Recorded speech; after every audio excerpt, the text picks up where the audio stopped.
And இப்போ நம்ம இன்னைக்கு என்ன பண்ண போறோம்ன்றத சொல்லியாச்சு. Soya capsicum kurma. அதுக்கு தேவையான இன்கிரீடியன்ஸை சொல்லிட்டு அப்படியே நம்ம குக் பண்ண ஆரம்பிச்சிடலாம். ஓகேங்களா?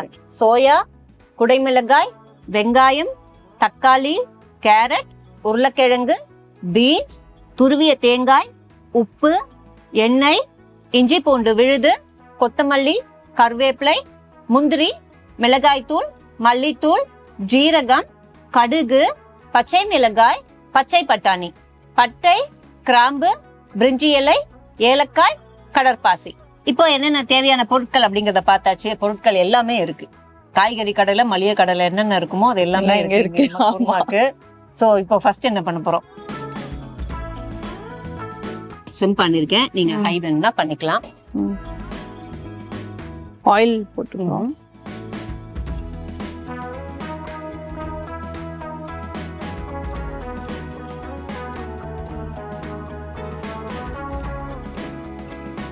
அளவா என்ன எடுத்திருக்கோம். அதுக்கப்புறம் ஃபர்ஸ்ட் வந்து பட்டை உடைச்சு போட்டுக்கிறோம். அப்புறம் லவங்கம் 2 போட்டா போதும்.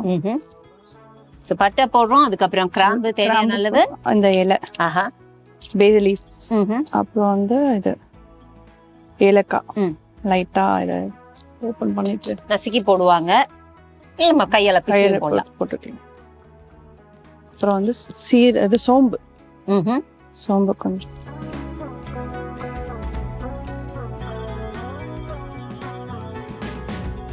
கறி லீவ்ஸ் போட்டுக்கலாம்.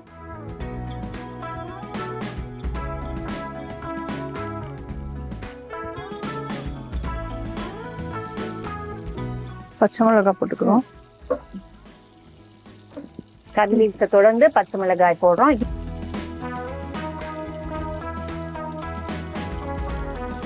3 போட்டிருக்கேன். நம்ம அப்புறம் ரெட் சில்லி கூட போடுவோம், அதனால கம்மியா. ஆனியன்ஸ் போட்டுக்குவோம். ஓகே. இப்போ தேவையான ஆனியன் போட்டதுக்கு அப்புறம் பாத்தீங்கன்னா ஆனியனுக்கு அடுத்து தக்காளி தான் போட போறோம். இல்லைன்னா இஞ்சி பூண்டு விழுது போடுவோம்னு நினைக்கிறேன். So any kind of gravy, அது என்ன ரெசிபியா இருந்தாலும் தக்காளி, வெங்காயம், இஞ்சி பூண்டு இருந்துச்சுன்னா அதே ஃபார்முலா. ஸோ அந்த ஃபார்முலாவை நம்ம இன்னைக்கும் ஃபாலோ பண்ண போறோம்.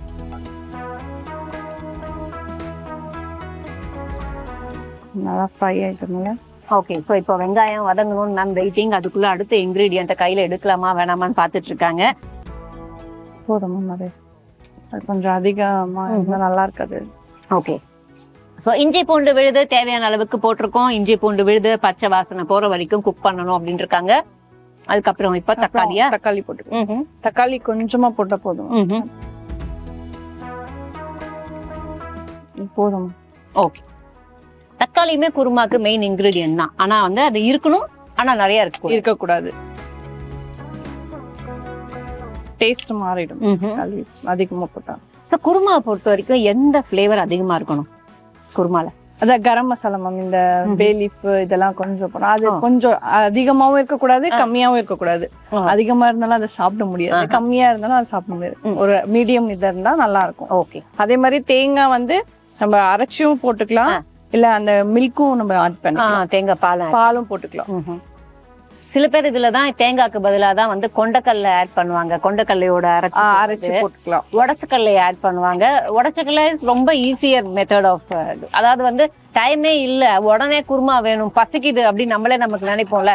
நம்மளே ஏதாவது பண்ணி நம்மளே சாப்பிட வேண்டிய சூழ்நிலை வரும்போது உடச்சக்கல்லை ஹெல்ப் பண்ணுவோம் உங்களுக்கு. ஏன்னா அது பெருசா ஊற வைக்க வேண்டாம், அப்படியே போட்டுட்டீங்கனால உடனே குக் ஆயிடும். இப்போ வந்து தேங்காய் வந்து தேங்காவும் கேஷுவும் மிக்சியில போட்டுட்டு அரைக்கலாமா? அரைச்சிட்டு அதை போட்டுக்கலாம். ஓகே. ஸோ இங்க வச்சு நம்ம ஆட் பண்ணிடுவோம் ஃபர்ஸ்ட். எல்லா தேங்காயுமே வேணுமாப்பா? இல்ல கொஞ்சமா. ஓகே. அப்ப தேவையான அளவு அப்படியே ஆட் பண்ணுங்க.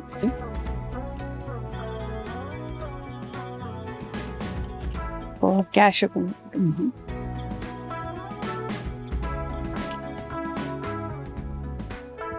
இதை கிரைண்ட் பண்ணிட்டு அதுக்கப்புறம் தேவையான தண்ணி ஆட் பண்ணி மிக்ஸ் பண்ணிட்டு அரைச்சிடுறேன். நீங்க தண்ணி ஆட் பண்ணுங்க. ஓகேங்களா? நீங்க கேட்டுங்களா?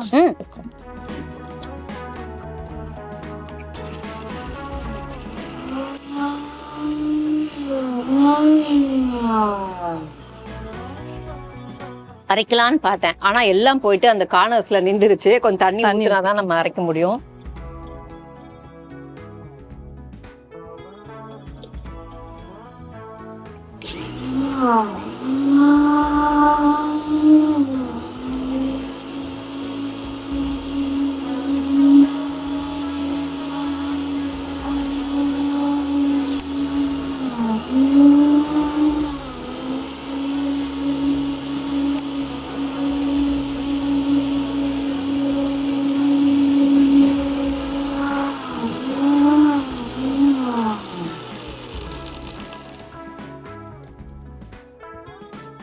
ஃபைனா அரைஞ்சிருக்கு, ஆனா பேஸ்ட் ஆகணும்னா இன்னும் கொஞ்சம் வாட்டர் வேணும். பாருங்க, இன்னும் கொஞ்சம் தண்ணி போடலாமா? போடலாம், போதும்.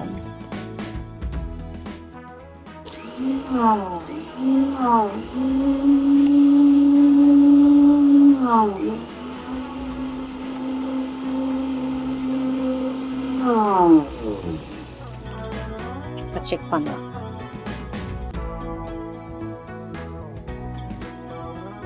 Okay okay okay. இப்ப நம்ம மக்களுக்கும் ஒரு வாட்டி காமிச்சிடுவோம் எப்படி அரைச்சிருக்கோம் அப்படிங்கறத. நல்லா ஃபைன் பேஸ்டா தான் அரைச்சிருக்கோம். ஓகே, சூப்பர்பா வந்திருக்கு. இப்ப அடுத்து இப்ப நம்ம வந்து இந்த வெஜிடபிள்ஸ் எல்லாம் ஆட் பண்ணிக்கலாம். ஆட் பண்ணிடலாம் தாராளமா. அந்த பீன்ஸ் போடுறேன்.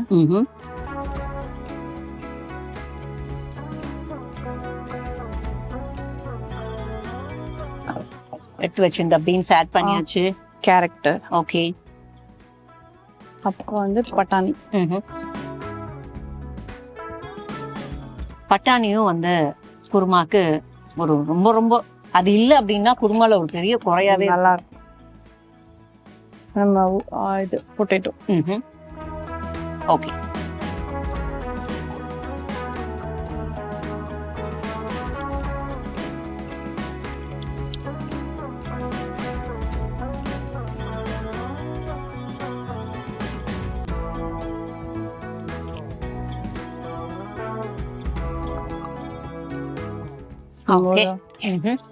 இப்போ சோயா வந்து நம்ம அப்படியே கண்டிப்பா போட முடியாது, தண்ணியில போட்டு. அதுதான் நான் கேட்க வந்தேன். நெக்ஸ்ட் அதை பண்ணிடலாம். அது வரைக்கும் இப்போ இது தேவைப்படுமாப்பா இந்த பேஸ்ட்? நெக்ஸ்ட் நான் இப்ப இங்க வைக்கிறேன், நீங்க வேணும்னா கேளுங்க, நான் எடுத்து கொடுத்துட்றேன். அதுக்குள்ள இந்த பேன்ல வாட்டர் வச்சிடலாமா? ஆன் பண்ணிட்டு வச்சிருவோம். வாட்டர் இங்க தான் இருக்கு. இதுல கொஞ்சம் சால்ட் போட்டுக்கோங்க ஆயில் தண்ணியில. ஓகே, சால்ட் கரையணும். அதுக்கப்புறம் வந்து இந்த கரண்டி எடுத்துக்கிறேன். ஏன் அப்படின்னா இதுல பெருசா குக் பண்றதுக்கு வேலை இல்லை, ஜஸ்ட் மிக்ஸ் பண்றதோட வேலை தான்.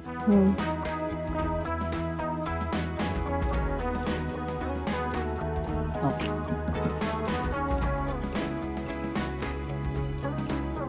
இப்ப இந்த சோயாவை அதுல போட்டுடலாமா? எல்லாமே தேவைப்படுமாப்பா? கொஞ்சமா கூட போட்டுக்கோங்க. பாருங்க, ஏன்னா நம்ம வெஜிடபிள்ஸ் போட்டுக்கோங்க. ஓகே. சோ இப்போ சோயா ஒரு பக்கம் ரெடி ஆகணும். கொஞ்சம் அது வந்து ஆட்டோமேட்டிக்கா குக் ஆச்சு அப்படின்னா கொஞ்சம் ஃப்ளஃபியா வரும். அதுக்கப்புறம் தண்ணியை இறுக்கிட்டு நம்ம அதை போட போறோம், அவ்வளவுதானே? ஓகே. சோ அந்த பக்கம் ஏதாவது வாட்டர் தேவைப்படுமா? இல்ல, அது கடைசியா நம்ம அந்த இது ஊத்திட்டு மிக்ஸ் பண்ணிருக்கிறது ஊத்திட்டு அப்புறமா. ஓகே. நம்ம வந்து இப்ப கரம் இது coriander powder, chilli powder. Okay, போட்டு. இது வந்து கொரியண்டர் பவுடர், இது சில்லி பவுடர்.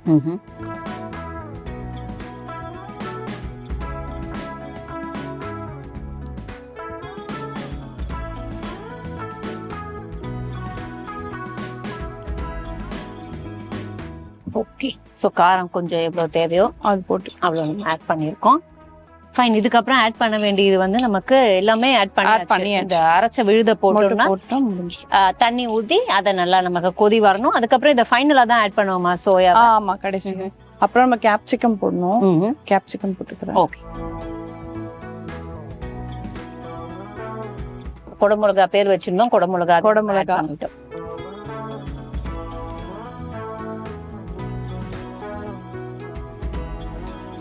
இந்த மிளகாத்தூள் நம்ம இது போட்டிருக்கோம் இல்லைங்களா, அந்த வாசனை போற வரணும் கொஞ்சம் வதக்கி. நமக்கு இது எந்த நிலைமையில இருக்கு அப்படின்றது இப்போதைக்கு அது ரெடி ஆயிருக்காது, இருந்தாலும் பாப்போம் செக் பண்ணி. இல்ல இப்பதான் நம்ம போட்டிருக்கோம். சோ ரெடி ஆகணும். சோ ரெண்டு பக்கம் ரெண்டு விஷயங்கள் ரெடி ஆயிட்டு இருக்கு. ஒரு பக்கம் பாத்தீங்கன்னா கடாய்களை காய்கறிகள் எல்லாத்தையும் நம்ம போட்டு இந்த குருமாக்காக ரெடி பண்ணிட்டு இருக்கோம். இன்னொரு பக்கம் பாத்தீங்க அப்படின்னா இந்த சோயா சங்க்ஸும் ரெடி ஆயிட்டு இருக்கு. சோ இதுக்கு சோயா ஒரு பக்கம் கொதிக்கிறதுலயே தெரிஞ்சிச்சு கிட்டத்தட்ட அது ரெடி ஆக போகுது அப்படின்னு. அண்ட் அங்க காய்கறிகள் எந்த நிலைமையில இருக்கு மேம்? ஓரளவு குக் ஆயிடுச்சு. ஆனா நம்ம தண்ணி ஊத்தி திருப்பி குக் பண்ணணும். ஆமா, கிரேவி வேணுமே அதனால. Okay fine. இப்போ வந்து என்ன பண்ண போறோம் அடுத்து? இது சோயா எடுத்து நம்ம இதுல போட்டுக்கலாமா? ஆஃப் பண்ணிடலாமா? ஆஃப் பண்ணிடுங்க. ஓகே. இதுக்கப்புறம் வேணும்னாலும் நம்ம ஸ்குவீஸ் பண்ணிக்கலாம் வாட்டரை.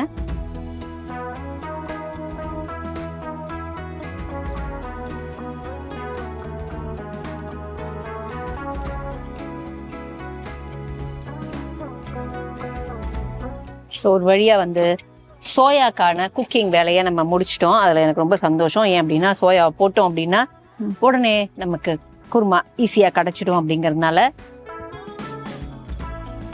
இப்போ சோயா போட்டுக்கலாம். தாராளமா போடலாம் பார்.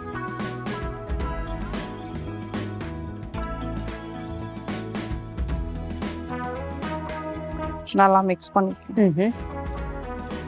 சோயா போட்டதுக்கு அப்புறம் மிக்ஸ் பண்ணிட்டு நமக்கு வாட்டர் போட்டு இதுக்கு அப்புறம் தான் பெரிய வேலையா இருக்கு. இது வரைக்கும் நம்ம என்ன அப்படின்னா காய்கறிகளை ஜஸ்ட் வதக்கி இருக்கோம், அவ்வளவுதான். இதுக்கு அப்புறமா தான் இந்த குருமான்னு சொல்லிட்டு இருக்கோமே, இந்த குருமாவே நமக்கு கிடைக்க போகுது. இப்ப நம்ம வந்து தண்ணி ஊத்திக்கலாமா? கொஞ்சம் ஹை பண்றேன். தேவையான அளவுக்கு வாட்டர் ஆட்.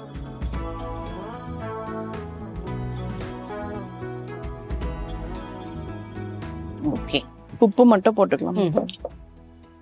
ஏன்னா இது ஒரு உப்பே நம்ம போடல, கடைசியா எல்லாத்துக்கும் சேர்த்து ஒரே வாட்டி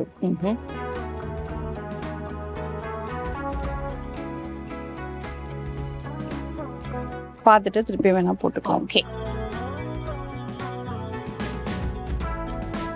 இது லைட்டா குக் ஆன மேல நம்ம அதை ஊத்திக்கலாம். வாட்டர் போதுமாப்பா? போதும். ஓகே. ஸோ இதுக்கப்புறம் இந்த பேஸ்ட் ஒன்று இருக்கு, பேஸ்ட் ஆட் பண்ண போறோம். அது எப்படி லாஸ்டா ஃபைனலா? ஏன்னா கோகோனட் வந்து ரொம்ப பாயில் ஆகும். ஆமா, தெரிஞ்சிடும். இதை க்ளோஸ் பண்ணி வைக்க போறோமாப்பா? ஆமா. ஓகே, ஸோ க்ளோஸ் பண்ணிடலாம். க்ளோஸ் பண்ணி இப்ப பாத்தீங்க அப்படின்னா சோயா இல்ல அந்த காய்கறிகள் எல்லாமே தனித்தனியா இருக்கு நமக்கு.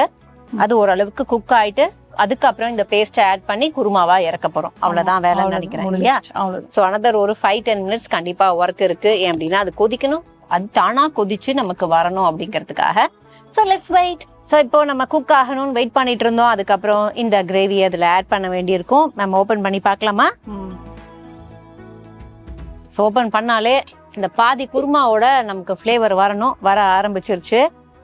இது ஆட் பண்ணிடலாமா? இருங்க, நான் மூடி எடுத்து கொடுத்தேன்.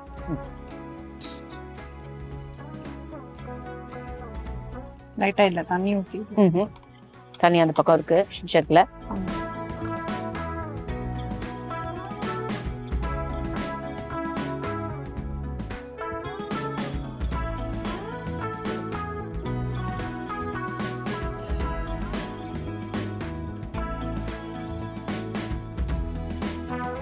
தண்ணி மட்டும் லைட்டா.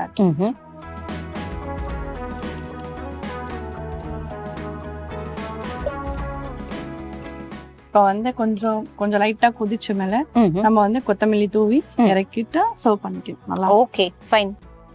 கொத்தமல்லியும் ரெடியா இருக்கு. கொத்தமல்லியும் ரெடியா இருக்கு. நம்ம இப்ப அதுல ஊத்திக்கலாம். கொள்ளலாமா? அதுக்கு முன்னாடி சிம் பண்ணட்டுமா? ஆஃப் பண்ணலாம். ஆஃப் பண்ணிடுங்க. Okay fine. இப்போ எடுத்து வச்சுக்கலாம். உங்களுக்கு கரண்டி வேணும்னாலும் ஓகே, இல்ல அந்த ஃபைன். ஸோ நம்மளும் டேஸ்ட் பண்றதுக்கு பிளேட் எடுத்து ரெடியா வச்சுப்போம். அண்ட் இப்போ குருமா நமக்கு கையில கிடைச்சாச்சு. அண்ட் ரெடி ஆகட்டும். கொத்தமல்லி தூவினதுக்கு அப்புறம் எப்படி செஞ்சோம் அப்படிங்கிற செய்முறையை பார்த்துருவோம்.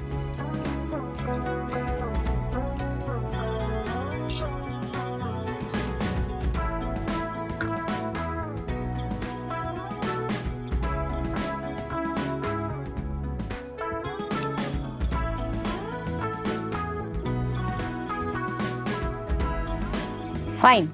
இப்போ நம்ம எப்படி செஞ்சோம் அப்படிங்கிற செய்முறையை பார்த்துடலாம். ஃபர்ஸ்ட் தேவையான அளவுக்கு வானலியில எண்ணெய் விட்டு, எண்ணெய் நல்லா சூடானதும் பட்டை, கிராம்பு, ஏலக்காய், பே லீவ்ஸ் இது எல்லாத்தையும் போட்டு கொஞ்சம் சோம்பும் போட்டு நல்லா பொரிஞ்சதுக்கு அப்புறம் கருவேப்பிலையை தொடர்ந்து பச்சை மிளகாய் இது எல்லாத்தையும் போட்டு ஃபைனா சாப் பண்ணி வச்சிருந்த வெங்காயத்தை போட்டோம். வெங்காயம் ஓரளவுக்கு வதங்கினதுக்கு அப்புறம் இஞ்சி பூண்டு விழுதுக்கு அப்புறம் தக்காளி இதெல்லாம் நமக்கு நல்லா வதங்கணும் அப்படிங்கிறதுக்காக அந்த வதங்குற கேப்ல அரைக்கிற வேலை இருந்துச்சு.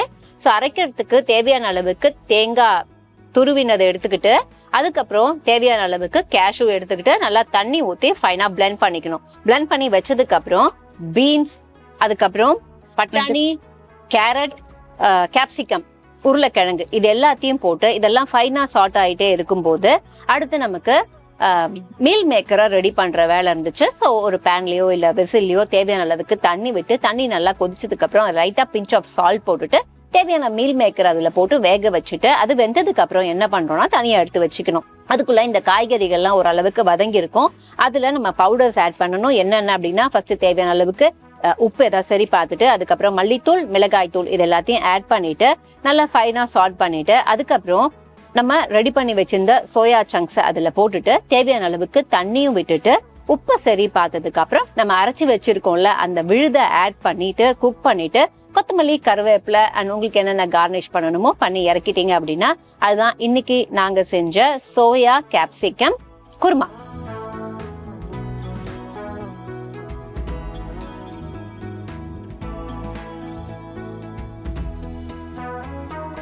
இப்படிதான் நாங்க இந்த குருமாவை செஞ்சோம். அண்ட் கொத்தமல்லியும் தூவியாச்சு. இதுல முக்கியமா என்ன அப்படின்னா குருமாவை நம்ம பண்ணி வைக்கும் போதுதான் இவ்வளோ காய்கறிகள் போட்டிருக்கோம் அதை போய் கேட்குறீங்களே அப்படின்னு தோணும். பட் இருந்தாலும் கோபி அப்படிங்கிறது மிக முக்கியமான இன்கிரீடியன்ட் இல்லையா, அதை நம்ம இதுக்கு வேண்டாம் அப்படின்னு நீங்க முடிவு பண்ணிட்டீங்க.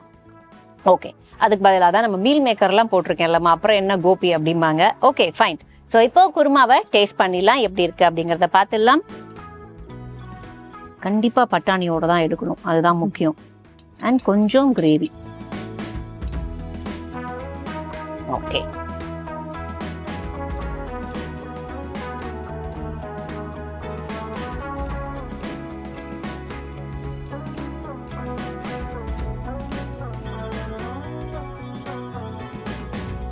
சூடு ஆறிடுச்சான்னு ஃபர்ஸ்ட் செக் பண்ணிப்போம். Okay, not bad.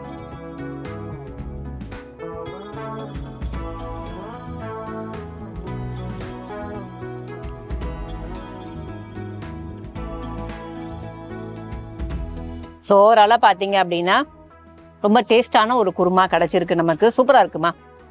ஏன்னா குருமாவை பொறுத்த வரைக்கும் பார்த்தீங்கன்னா காய்கறிகள், அந்த காய்கறிகளை வச்சு ஒரு கிரேவி நம்ம பண்ணுறது தான். ஸோ அது சிம்பிள்னு சொல்ல முடியாது, கரெக்டாக அதை கொடுக்கணும். அண்ட் இவங்க இந்த கன்சிஸ்டன்சி எல்லாமே கரெக்டாக இருக்குது.